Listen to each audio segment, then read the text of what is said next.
Texas woman charged with killing a man was in court this morning asking the judge to lower her bond. 35-year-old Tiffany Nicole Watson of Gilmer is accused of shooting and killing a man in 2023.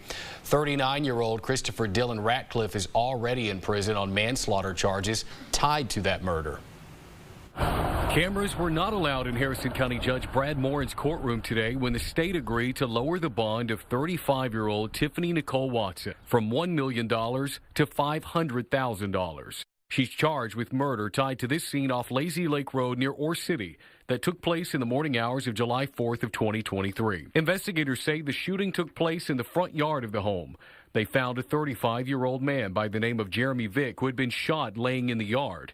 He was taken to Christus Good Shepherd Hospital in Longview, where doctors pronounced him dead. Weeks later, this man, Christopher Ratcliffe, was chased and arrested. According to an arrest affidavit, he was tied to the murder scene. A report from deputies say witnesses saw Ratcliffe leaving the area shortly after the shots were reported nearby. This is a photo of when authorities found him in Bangor, Maine, before being extradited back to East Texas.